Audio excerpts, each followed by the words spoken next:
Good evening and welcome to the finale of 31 Horror Nights 2022.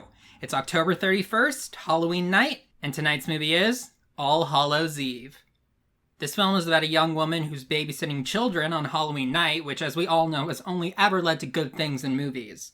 Apparently someone slipped a VHS tape in one of the kids' trick-or-treat bags, and that tape contains footage of a killer clown murdering people. And then the clown from the tape starts hunting them. I really have no idea what to expect from this movie in terms of quality. I've seen a lot of bad movies this month, some of which actually felt like they were going to be good at the beginning, so this could be a trick as well. Or it could be a treat, I don't know. I'm gonna go watch it. That was certainly unexpected. Not bad, but unexpected. I'm giving All Hallows Eve a 7 out of 10. I thought it was good. I kind of thought it was going to be just the story of this babysitter and there's a tape in it that they watch briefly, but it's actually more of an anthology movie. The thing about the babysitter is more like the overarching story that links it all together. I think I would describe this movie as like an independent version of Trick or Treat, except instead of Sam being the character linking all the stories together, in this one it's Art the Clown. The aesthetic isn't as good and the story isn't as clever, but for what it is, it was executed pretty well. One thing I will give major props to for this movie is the costume and makeup design. It was shown in the opening credits that the SFX makeup was done by the director. This makes me think that he was doing that before he made movies, and even if he isn't, he's still really, really good at it. The gore in this movie was very well done, and there were a few creatures that looked really good as well. Obviously, the star of the show is Art the Clown. Pretty interesting design. It's black and white. He almost looks like a mix between a clown and a mime.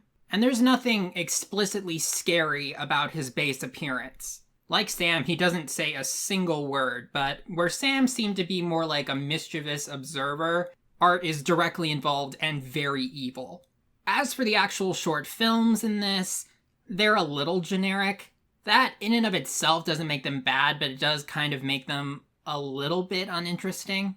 But I really do like the way that all the stories tie together in the end. The ending of this movie I thought was great.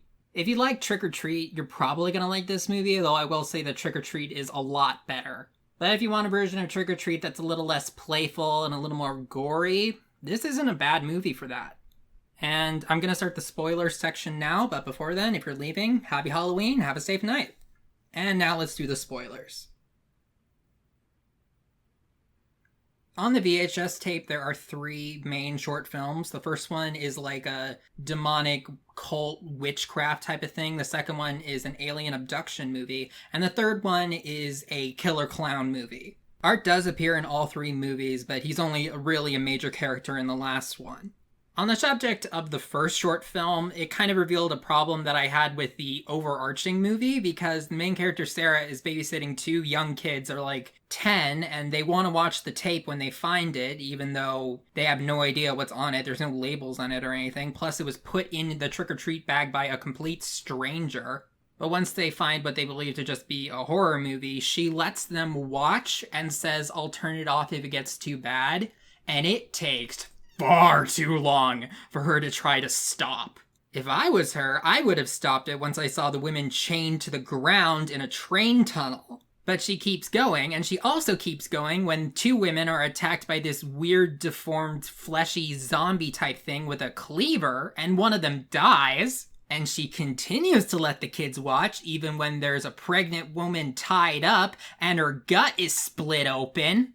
And she doesn't even stop it when it's implied that one of the women gets raped by a demon. It's only after that she turns it off. Thankfully, the kids don't seem to be all that bothered by it, but seriously, that was a lot.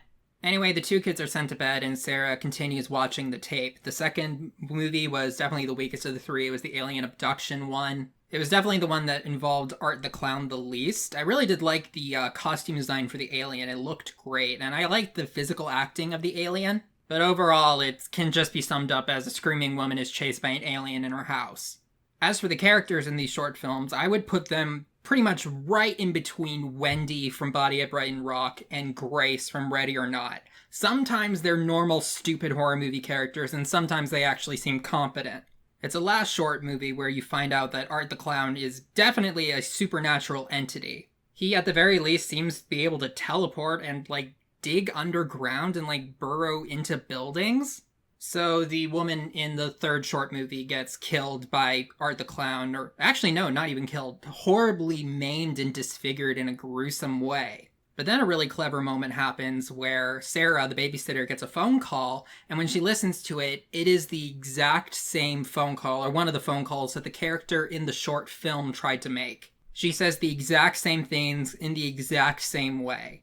From the beginning, there were like little breadcrumbs of Art the Clown being inside the house, but instead of just him like appearing before Sarah and chasing her, you get the best moment in the movie. The VHS starts up by itself and you see one of the locations in the first short film, and Art the Clown appears in a very interesting way. He like appeared from behind a pipe that was not nearly wide enough to actually disguise him, so he sort of came up out of nowhere, and then he walks to the camera and actually starts touching the screen from the inside. And then he starts like banging on it, and it feels like he's gonna come out through the TV, sort of like the girl from The Ring, but instead it cuts to her, Sarah, like a video feed of her. And in the movie, Art the Clown is sitting on the couch right behind her, but not in real life. At this point, she starts putting in like a real effort to actually like remove the VHS tape and stop it instead of just trying the remote over and over, even though it never works. She then destroys the VHS tape, which would have been what I would have done a lot sooner, but I guess that might have been the wrong decision. Maybe that's what releases Art the Clown on her. Or should I say, the kids that she's babysitting, because she hears a scream from upstairs, goes up there, and sees Art the Clown covered in blood. He disappears, and when she goes in the room where the kids were sleeping, she just finds their severed heads. And that's when the movie ends, or at least looks like it ends. There's a fake out, the credits start, and then it sort of does the VHS staticky cut to the scene of Art the Clown trying to get out of the TV. Apparently this is a prequel to a series of movies with Art the Clown. And I gotta say, unlike real sequels, I actually might watch those at some point. While not spectacular, All Hallows Eve does have enough going for it to be worth a watch, I think.